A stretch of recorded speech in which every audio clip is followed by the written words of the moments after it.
नमस्कार, मैं हूं संतोष। सिटी न्यूज़ वैन की सांध्यकालीन समाचार सेवा में आपका स्वागत है। पेश है आज की मुख्य खबरें। फर्जी हॉलमार्क की शिकायत पर भोपाल से आई 5 सदस्यीय टीम की सराफा बाजार स्थित के हॉलमार्क सेंटर में दी गई दबिश। अजब कुंवर के नाम पर अद्भुत स्थापत्य कला का उदाहरण है गुड़ चौराहे पर बनी कोठी और बावड़ी। सीमेंट फैक्ट्री में कर्मचारी की मौत पर परिजनों का हंगामा, 20 लाख मुआवजे के आश्वासन पर माने परिजन। खबरें अब विस्तार से। फर्जी हॉलमार्क की शिकायत पर भोपाल से आई 5 सदस्यीय टीम की सराफा बाजार स्थित के हॉलमार्क सेंटर में दबिश। प्रशासनिक अधिकारी सहित पुलिस बल रहा मौजूद। आपको बता दें कि रीवा में हॉलमार्क की शिकायत होने पर भारतीय मानक ब्यूरो की टीम ने की है कार्यवाही। मिली जानकारी के अनुसार हॉलमार्क के नाम पर ग्राहकों को लूटा जा रहा है। सोने चांदी का भाव आसमान पर है, ऐसे में फर्जी हॉलमार्क के जरिए ग्राहकों को उल्लू बनाया जा रहा है। सोने के आभूषणों में फर्जी हॉलमार्क के जरिए महंगे दामों पर उन्हें बेचा जा रहा है। ऐसा ही एक मामला रीवा के फोर्ट रोड से सामने आया है। बिना लाइसेंस लिए ही दुकान का फर्जी तरीके से संचालन किया जा रहा था। इस फर्जीवाड़े की शिकायत भोपाल में भारतीय मानक ब्यूरो कार्यालय में की गई। शिकायत के बाद भारतीय मानक ब्यूरो भोपाल की 5 सदस्यीय टीम रीवा पहुंची। रेवांचल से सभी सदस्य रीवा पहुंचे। सुबह पहुंची टीम ने सीधे दुकान खुलते ही फोर्ट रोड के हॉलमार्क सेंटर में दबिश दी। यहां दस्तावेजों की जांच की गई। हम आपको बता दें कि दुकान संचालक हॉलमार्क सेंटर के संचालन संबंधी जानकारी टीम के सामने उपलब्ध नहीं करा पाए। हॉलमार्क के नाम से कुल मिलाकर ग्राहकों को धोखा दिया जा रहा था। दिन भर जांच करने के बाद टीम ने दुकान से सारे दस्तावेज जब्त कर लिए हैं। दुकान सीज कर दी और रिकॉर्ड लेकर जांच के लिए भोपाल रवाना हो गए हैं। भोपाल में टीम लीगल सेल के सामने मुद्दा रखेगी। इसके बाद जो भी कार्रवाई होगी संचालक के खिलाफ की जाएगी। हम आपको बता दें कि रीवा के सराफा बाजार में हॉलमार्किंग का बड़ा खेल चल रहा था। यहाँ सोने चांदी के आभूषणों में गुणवत्ता में हेरफेर किया जाता है। फर्जी हॉलमार्क का उपयोग कर उसे मानक स्तर का बनाया जाता है। इसके बाद हॉलमार्क का दुरुपयोग कर बाजार में बेच दिया जाता है। कम कैरेट के सोना चांदी के आभूषणों की महंगी कीमतों में बेची की जाती है। इसकी शिकायत के बाद पूरे मार्केट में हड़कंप की स्थिति बनी हुई है। आपको बता दें कि फोर्ट रोड में दिन भर चली कार्यवाही चर्चा का विषय बनी रही। भोपाल की टीम में एक वैज्ञानिक विवेक प्रकाश भी थे। उन्हीं के नेतृत्व में जांच चल रही थी। सुरक्षा के लिहाज से स्थानीय स्तर पर सिटी कोतवाली पुलिस और प्रशासनिक अधिकारी के रूप में नायब तहसीलदार यतीश शुक्ला को भी बुला लिया गया था और वे मौके पर मौजूद थे। प्रस्तुत है इस संबंध में नायब तहसीलदार यतीश शुक्ला से प्राप्त जानकारी के अंश। सर, भोपाल से कल टीम आई थी और जांच करने के लिए यहाँ सराफा व्यापार क्या है सर? कल भारतीय मानक ब्यूरो भोपाल शाखा से 5 सदस्यीय जांच दल आया था। ये फोर्ट रोड रीवा में के हॉलमार्किंग सेंटर करके है और वो हॉलमार्किंग दुकान के नाम से चला रहे हैं, परंतु उनका कोई रजिस्ट्रेशन भारतीय मानक ब्यूरो में नहीं है, जिसके संबंध में भारतीय मानक ब्यूरो भोपाल में शिकायत हुई थी। उसी युक्त शिकायत के संबंध में जांच करने के लिए 5 सदस्यीय दल विवेक प्रकाश वैज्ञानिक के अध्यक्षता में आया था। उन्होंने यहाँ पर के सेंटर बनाकर जांच की। जो भी उनके दस्तावेज उनको प्राप्त हुए हैं वो दस्तावेज वो लेकर के भोपाल गए हैं। रीवा रियासत के महाराजा ने गुड़ चौराहे के पास अजब कुंवर के नाम पर एक कोठी का निर्माण कराया था और साथ ही कोठी से लगी बावड़ी भी बनवाई थी, जो लखनऊ के नवाब वाजिद अली शाह के स्नानगाह के अलावा राजस्थान एवं मालवा की स्थापत्य शैलियों से प्रभावित है, जो आज भी लोगों को अपनी ओर आकर्षित करती है। लेकिन धीरे धीरे ये कोठी देख रेख के अभाव में अपनी पहचान खोती जा रही है। हम आपको बता दें कि शहर के गुड़ चौराहे के पास गवर्नमेंट स्कूल के पीछे बनी अजब कुंवर की कोठी का निर्माण रीवा नरेश भाव सिंह ने अपनी रानी अजब कुंवरी के लिए वर्ष 1664 और 70 के मध्य इसका निर्माण कराया गया था। राजा भाव सिंह ने गुड़ चौराहे के पास कमसरियत में उदयपुर की रनावट रानी अजब कुंवरी के लिए इस भव्य कोठी का निर्माण कराया गया था। साथ ही इससे लगी बावली का निर्माण भी कराया गया था। ये बावड़ी लखनऊ के नवाब वाजिद अली शाह के स्नानगाह के अलावा राजस्थान एवं मालवा की स्थापत्य शैलियों से प्रभावित है। प्रथम तल में एक वर्गाकार छोटा कक्ष है जिसमें चारों ओर खिड़कियां हैं। एक की नोक तुर्क शैली की है। ये कुछ जल क्रीड़ा देखने के लिए बनाया गया था। इसमें रियासत के महाराज और महारानी बैठते थे। रानी अजब कुंवर की बावली एवं कोठी रीवा के स्थापत्य कला की दृष्टि से अत्यंत महत्वपूर्ण भवन है। ये मुगल एवं राजस्थानी स्थापत्य शैली का संगम मालूम होता है, जिसके निर्माण को देखकर लगता है कि इसके निर्माण में बड़ी उदारता दिखलाई गई है। इस बावली युक्त कोठी में कुल 40 कक्ष थे, जो अब पूरी तरह से ध्वस्त हो चुके हैं। वर्ष 1985 से 1990 तक ये महफूज थे, जिसके बाद ये देख रेख के अभाव में ध्वस्त होते चले गए। इस कोठी का निर्माण इस तरह किया गया कि गर्मियों में भी ठंडक का एहसास हो। इसको इस विधि से बनाया गया था कि इसमें इतनी ठंडक होती थी कि गर्मी का एहसास ही नहीं होता था। इस कोठी की स्थापत्य शैली काफ़ी खूबसूरत है और वो राजपूताना शैली की है। रानी अजब कुंवरी का और महारानियों में बहुत ही खास दर्जा था, जिनके लिए ये कोठी बनवाई गई थी, जिनका निधन वर्ष 1694 में हुआ था। जिस आलीशान कोठी और बावली का निर्माण रीवा नरेश भाव सिंह ने सालों पहले अपनी रानी के लिए कराया था, वो लगातार उपेक्षा का शिकार होने के बाद भी अपनी खूबसूरती से यहाँ आने वालों को आकर्षित करती है। उस जमाने के कारीगरों ने पत्थरों के जरिए इस कोठी का निर्माण किया था, जिसकी नक्काशी का आज भी आसानी से कोई तोड़ नजर नहीं आता। लेकिन अब ये कोठी शासन प्रशासन की बेरुखी के कारण अपनी पहचान खोती जा रही है। पुरातत्व में शामिल होने के बाद भी यहाँ समस्याओं का अंबार है। अगर इसका यही हाल रहा तो आने वाली पीढ़ी इससे अनजान रह जाएगी। आइए सुनते हैं वरिष्ठ इतिहासकार असद खान से प्राप्त जानकारी के अंश।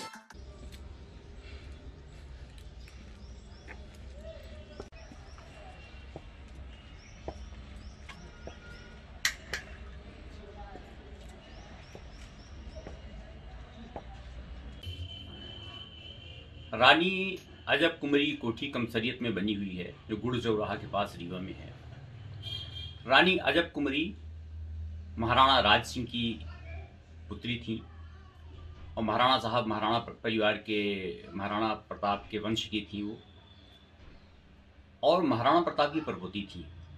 उनका ब्याह रीवा नरेश महाराजा भाव सिंह के साथ 1664 ईस्वी में हुआ था। चूंकि उनके यहाँ एक से एक आलीशान महल थे मेवाड़ उदयपुर में, और यहाँ पे उनके हिसाब से महल नहीं थे, तो उन्होंने महाराजा भाव सिंह ने उनके लिए, जब रीवा में उनकी शादी हुई, तो उनके लिए कमसरियत मोहल्ले में एक हमाम खाना और बावली बनवाई, और उसी में उनका निवास स्थान भी बनवाया। वो बावली बेहद खूबसूरत है, 3 मंजिला है, पाताल तोड़ कुआं उसमें जाने के लिए लगभग 19 सीढ़ियां हैं, जो काफ़ी बड़ी बड़ी हैं। और उस कोठी में एक तरह से जैसा कि वातानुकूलित, आज का जो माहौल, आज एसी लगा लेते हैं, कूलर लगा लेते हैं, तो उस दौर में गर्मियों में ठंडक का आवास होता था और उनका वहीं भी निवास स्थान था। महाराजा भाव सिंह ने उनके मुताबिक, उनके रहाइश के मुताबिक यहाँ पे कोठी तामीर करवाई, और रानी अजब कुंवरी वहीं पे निवास करती थी, वहीं पे रहती थी। उसमें 40 कमरे थे, और वो 40 कमरे जो थे लगभग 1985-86 तक या 90 तक उसमें महफूज थे, अच्छे हालत में थे। लेकिन जो बावली है, बावली राजपूताना शैली की बनी हुई है, उसमें कहीं कहीं मुगल शैली की भी स्थापत्य शैली का भी उसमें दिखता है शैली उसकी। लेकिन बावली आज भी बेहद खूबसूरत है और उसका सामना बेहद खूबसूरत है, और उसी में उनका निवास रहा। लेकिन वो बावली बनवाने का कारण क्या था कि वहीं पे बावली में रहें, वो वहीं पे बावली बने? उसकी वजह ये थी कि उनके यहाँ जो उदयपुर में लेक पैलेस है वो बेहद खूबसूरत है और तालाब के बीचों बीच में बना हुआ है। तो उसी तरह कुछ यहाँ पे उन्होंने एक बावली बनवाई थी, और बाद में उसी बावली में फौजी जो थे, रीवा स्टेट के फौजी अफसरान थे, उसमें वो रहा करते थे। वर्तमान में उसका सामना स्ट्रक्चर खड़ा हुआ है, मध्य का स्ट्रक्चर खड़ा हुआ है, और जो उसकी बावली के अंदर की बारादरी है, लेकिन उसमें एक छोटी सी सुरंग भी जाती थी। वो सुरंग कहाँ तक जाती थी इसका पता नहीं चल पाया और उसको ब्लॉक कर दिया गया। तो मौजूदा वक्त में वो बहुत अच्छे हालत में है। कर्मचारी की मौत पर बवाल, फैक्ट्री के गेट पर शव रखकर किया प्रदर्शन। पुलिस की सूझबूझ से नहीं बिगड़ी कानून व्यवस्था। 20 लाख मुआवजे के आश्वासन के बाद माने परिजन। हम आपको बता दें कि अल्ट्राटेक कंपनी बेला फिर विवादों में है। कंपनी में एक और कर्मचारी की मौत हो गई। गुरुवार की दोपहर कर्मचारी की तबीयत बिगड़ी, अस्पताल में इंजेक्शन लगाया गया। हालत बिगड़ी तो विंध्या अस्पताल को रेफर किया गया, लेकिन रास्ते में ही मरीज ने दम तोड़ दिया। कर्मचारी के मरने के बाद परिजनों ने हंगामा मचा दिया। सीमेंट फैक्ट्री के बाहर भीड़ जुट गई। परिजनों और कर्मचारी यूनिट 50 लाख मुआवजे और 2 लोगों को नौकरी पर रखे जाने की मांग पर अड़ गए। देर रात तक ये प्रदर्शन और हंगामा चलता रहा। हम आपको बता दें कि सीमेंट श्रमिक एकता यूनियन भारतीय मजदूर संघ के पदाधिकारियों ने मृतक के परिवार को मदद दिलाने कंपनी प्रबंधन से परिजनों को 50 लाख रुपए एवं परिवार के 2 सदस्यों को नौकरी व पत्नी को पेंशन दिलाए जाने की मांग पर अड़े हुए थे। आरोप लगाया गया कि कंपनी द्वारा कर्मचारी की मृत्यु की खबर परिजनों से छुपाई गई एवं बॉडी को गेट से बाहर करके कंपनी के सभी गेट बंद कर दिए गए। परिजनों को अचानक से पता लगने पर कंपनी पहुंचकर जानकारी लेने की कोशिश की गई तो अल्ट्राटेक के कर्मचारियों द्वारा जानकारी छुपाई गई थी, जिसमें परिजनों एवं कर्मचारी आक्रोशित थे। फिलहाल पुलिस व कंपनी प्रबंधन परिजनों को मनाने में लगे हुए थे। हम आपको बता दें कि चोरहाटा थाना क्षेत्र में संचालित अल्ट्राटेक सीमेंट फैक्ट्री के कर्मचारी राम आशीष मिश्रा पिता बाबूराम मिश्रा निवासी देवरिया उत्तर प्रदेश की फैक्ट्री के अंदर ड्यूटी के दौरान हार्ट अटैक से मृत्यु हो गई।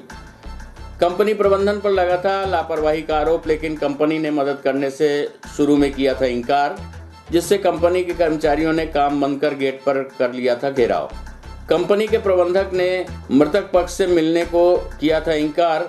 रीवा एसपी राकेश कुमार सिंह की जानकारी मिलते ही अल्ट्राटेक प्रबंधन को जमकर फटकार लगाई गई और एसडीएम हुजूर शैलेंद्र सिंह एवं शिवपूजन मिश्रा थाना प्रभारी चोरहाटा को उक्त स्थिति से निपटने के लिए कड़े निर्देश दिए गए, जिसके बाद अल्ट्राटेक कंपनी ने मृतक परिवार को 20 लाख रुपए दिए जाने का आश्वासन दिया, जिसके बाद परिजन शव लेकर देवरिया के लिए रवाना हुए और तब जाकर कानून व्यवस्था की स्थिति बहाल हुई।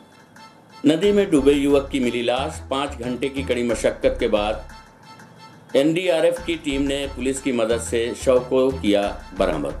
हम आपको बता दें कि रीवा विश्वविद्यालय थाना अंतर्गत बीहर नदी में डूबे युवक की लाश गुरुवार की दोपहर अजगराहा वाटर सप्लाई केंद्र के पास मिल गई। मृतक युवक नीलेश कुशवाहा निवासी करहिया तिराहा थाना विश्वविद्यालय 19 वर्ष के शव का पीएम करने के बाद उसे परिजनों को सौंप दिया गया है। बीते दिवस युवक विश्वविद्यालय थाना क्षेत्र से निकलने वाली बीहर नदी में नहाने गया था। नहाते हुए युवक नदी के तेज बहाव में बह गया।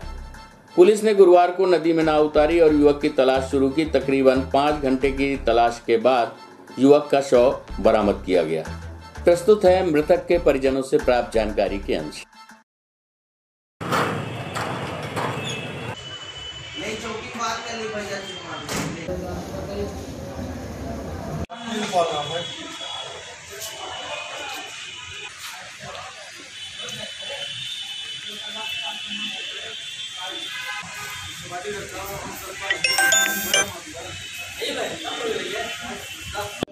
क्या नाम है? कालिन कुशवाहा। क्या घटना हुई? घटना ये मेरा भाई है, कल सुबह 6 बजे घर से निकला है ना। अभी मतलब सुबह से निकला, कोई पता नहीं था उसका। कल ढूंढे आज, मतलब आज उसकी जो है बॉडी मिली है हमको बीहर नदी में, वो अजगरा पुल के पास करीब 12-1 के आसपास।